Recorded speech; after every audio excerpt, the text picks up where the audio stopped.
Okay, so there's two different ways to do this. One way is pretty easy, so we'll try the first way first. But if you want a bunch of grooves right here, we're going to start at dead center. So I'm just going to drag a guide down so that I can pull from the middle. And then I'm going to do a blend. So a blend works like this. If I have a circle and I have a square and I highlight both of these and go to Object, Blend, Make, or Command B, Command Alt B, it'll give me all the steps in between those. Okay? And so like I can come in and I can make this one red, and I can make this one yellow, and then I can come in and I can go, let's get rid of our stroke there. And I can go Object, Blend, Blend Options, and I can change this to specified steps. Instead of having 208, I can have 3 or 4 or 2 or whatever. So you can kind of control, and you'll see that both in hue and in shape it's kind of changing. So we're going to do that, except what we're going to do is we're going to do it with circles. So I'm going to create one circle that is right on the edge here like this, and I'm going to make that white by hitting D, Shift X to Shift, X to put my fill on the top, / to delete that, and then I'm going to go Command C to copy it to the clipboard, Command B to paste it in back, and then I'm going to Alt click and drag to the outside edge here. Okay, so now, oops, I forgot my zoom was the other way now. So now I've got those two circles, and I can probably make them smaller in weight. So I'm going to grab this circle and this circle, and I'm going to make sure they're on the right layer. I've got them on this grooves layer, so I'm going to lock everything else. And I'm just going to shrink the weight down a little bit. And you might be working too small, because if you look at how far this is, you could stand to make it bigger, and it would help quite a bit. So then with both of those circles selected, I'm going to go to Object, Blend, Make. And then I'm going to go to Object, Blend, Blend Options. Okay, now I can do one of two things. I can do specified distance or specified steps. I'll just start with steps. And I'm just going to start with like 50 and then hit Preview. Okay, and now we'll go back and we'll check our reference and kind of see. They are pretty tight, close together. So that's probably where we want to be. Now I can click in this box and I can press up or down, and it'll increase or decrease the number of lines in between. So if I have 50 in my specified steps, there will actually be 52 circles, because it doesn't count the 2 that you're blending. So it's like just everything in between. So we'll call that good and press OK. Then the next thing that we need to do is we need to blend this so that it doesn't, it's not so intense. And so I'm going to take my transparency and I'm going to try a few of these, like overlay, okay, or screen, okay, or whatever, right? Probably overlay is where we want to be.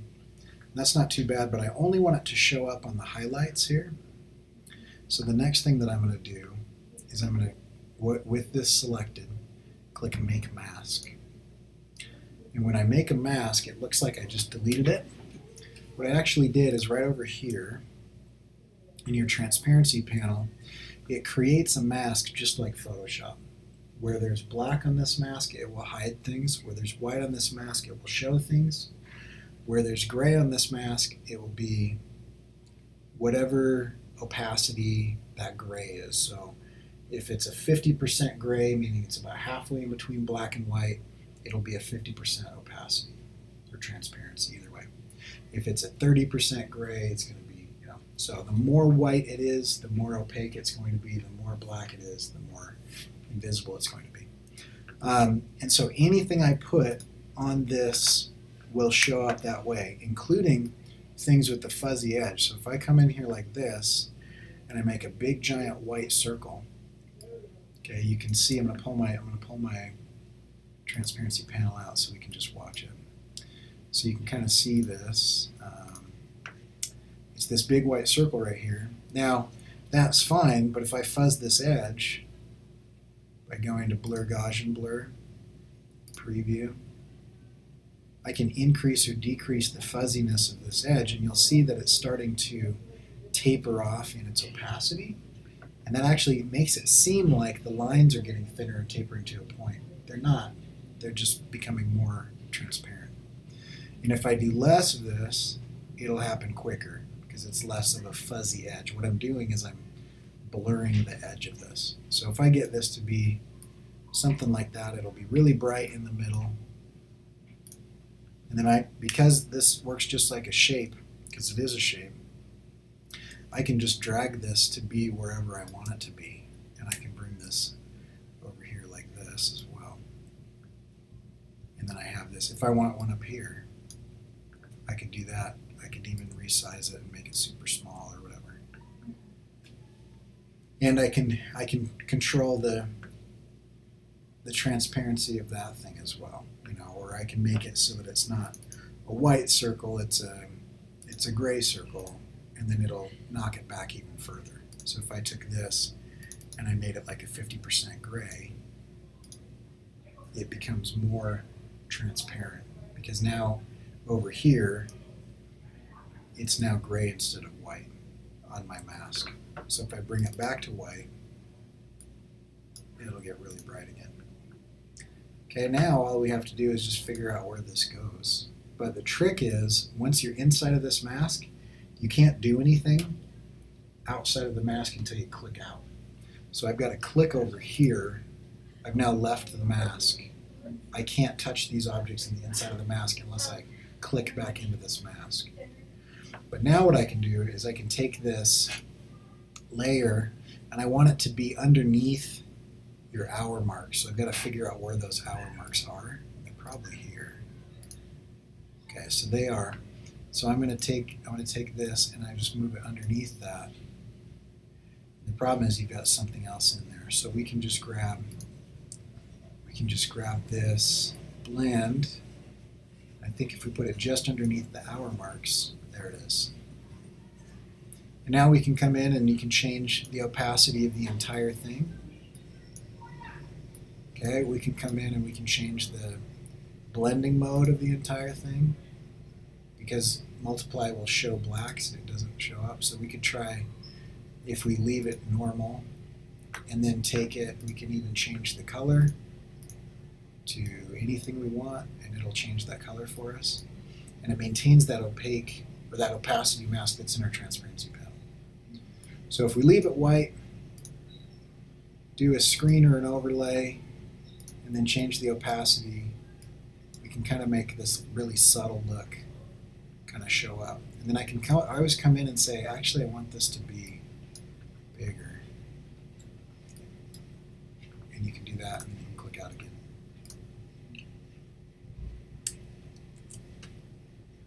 Oops. So if we take this one and we go copy paste in front, I'm just going to use this to make a little burst, but I want it to be behind this other thing. So I'm going to take it, rotate it here, turn it back there, make sure that this is the right thing. I think that's fine. Yeah, I'm going to make it we did away with that one section, that one chapter. a really bright color. So okay, so that's the one we want. Okay, so I'm going to bring this in.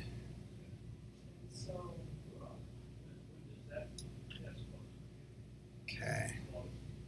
It looks like some of your circles are a little off. Yeah, I didn't fix that. So I'm just kind of come in like this. Okay. So now I'm going to eyedrop just this super dark one, and then I'm going to come in and I'm going to multiply. And I think I'm going to put this on top of that blend we just did. And then I'm going to see what I can do to kind of spread that, because there's that little burst of color. It's even down here as well, and it gets super dark over here as a shadow. So to me it looks like we need to pull this middle part out. And so I can just take this stroke and I can increase this. Okay, and that helps a little bit. And then I can go to my line width tool and I can kind of pull it out where it's more or less. Okay, and you don't want to do that too much because it'll look a little strange, but you can do it a little bit and it's alright. I actually don't want that one there or that one there. Okay, and that's a little bit much, and so I'm gonna blur it. Just go to Effect, Blur, Gaussian Blur, hit Preview. Okay, that's way too much, and so I can slide this down. And what I'm looking at right now is not the size, but the edge, because I can always adjust the size later. So I get something like that, and I'm okay. And then I can drop my opacity down. And then if I need to, I can adjust my stroke size to be a little bit smaller. And then I always either have to go to View, where is it? Hide edges, so that I can kind of work while I'm looking at it. You got to be careful with that because then you don't have any edges left. But it's still selected, and so I can still come in and I can still increase or decrease that. And the other thing is also true is if this is too dark, like say it's too dark down here on the left, I can do one of two things. I can take my line width tool and I can kind of shrink that up down here, right? So it's less. Or I could put an opacity mask on this and use a gradient, like a black and white gradient, to control where it's going to get brighter or darker.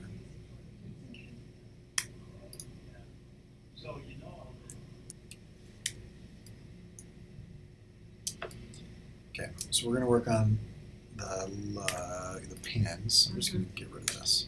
Okay. Okay, now as I look at that, first thing is this edge is probably not that curved. I'd probably sharpen it up a little bit.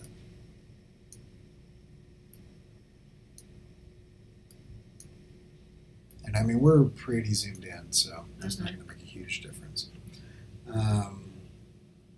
And then you've got a pin, and so that's pretty far up.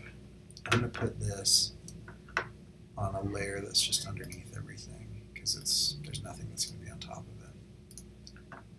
So I'm just going to call this pin. I'm going to come in like this, and I'm going to guesstimate the thickness of this leather because that's where the pin is going to go, right? So in looking at that, I'd say it's roughly about that thick, right? And then I'm just going to do this. Because we're on a layer that's behind everything, it doesn't matter. If it goes all the way. Yeah, you can exceed all the boundaries you want because it's hidden, right? Right. So I'm just going to grab this guy and we'll make it gray. Okay, now this is kind of a shiny, so it's probably actually more like this. And then I'm just going to come in and I'm just going to create some shadows and some highlights. So I'm going to copy paste in front. And let's go like that. And we'll just start with the black and see if we need to back off or not. It's so small that it might not matter. What is that? Oh, it's the gradient path, Oh, okay. but I think Probably- we moved it a little bit, so it's Yeah, I got it shifted slightly. Probably when I was doing the thing. Okay, so that's pretty good. And then because this and this, the lug and the band are on top of this, it would bend a little bit and cast because it's going to cast a shadow. So I'm going to bring this down like this, and then I'm going to round this out. So that curves out like that. And then I'm going to grab this guy, combine those, grab this, round that out a little bit. Okay, I can do the same thing here. This is just going to curve in So I'm just going to grab this, curve it in this way, grab this, curve it in this way, grab these two, just random, like that. And then I'm going to put a highlight in. So I'm just going to go back to my ellipse tool. I'm just going to make this perfect white. And I'm going to put it underneath the shadow. Like that. And we'll see if we need to, I'm just going to eyeball this and make that a little bit more gray. Just so that highlight shows up. Now it could be because this is so small that's all we need. Now to me, that's taking up way too much attention because of its so high contrast. Right. So you start knocking it back until it looks all right. And so I'm just going to take this. I'm going to take this black here, and I'm just going to go way back. That might be too much. So let's try like something like that.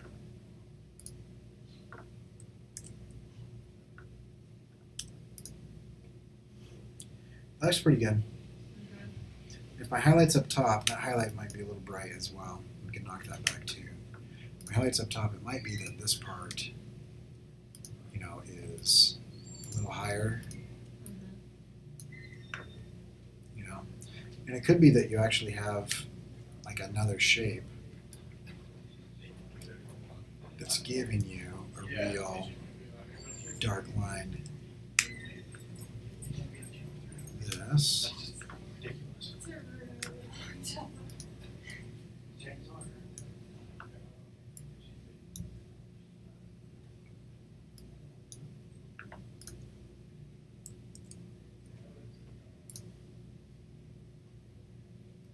But that's starting to look pretty good. And it'll look better as the band and the lug start to look a little bit more realistic as well. That makes more sense. But once you do that, we can lock everything else down. This is where people go wrong, is you can grab this and you can flip it over here like this. But you don't want to just copy it, you want to adjust it to make sure that it fits where you want it to be. Okay, and then we can take both of those, and this is where people really mess it up sometimes. So we're going to click and we're going to flip this up to the top, across the horizontal axis. But now when we do that, first it's underneath these pins, so let's get rid of those. Oh, it's I locked. locked everything. Like I've been asking and he's been responding to the question. Okay. So let's grab that and we'll move this over like this. But the main problem that we're going to have is now this is at a weird angle and the highlight's at the bottom. So if we keep the light source the same, this would be up top. Or you can just take the whole thing. I'll flip it. Yeah, grab it here like that, get it to where you want it to be, press Alt and it'll flip it. Go like that. And then we'll take a look at it again. Yeah, that's starting to look good. This one is off. Hey, one so more we have to question, go Ryan, is the projector fixed down there? grab that, wherever that is, move it over, arrange it. So I'm gonna, the reason Alt works is when I hold Alt, it pulls to the center, right? And it'll flip if I pull past the center. But if I pull to this line and then press Alt, it's as if I pulled it through the center, but I don't have to like measure it. That's good to know. Just one of those weird little cheats. Yeah.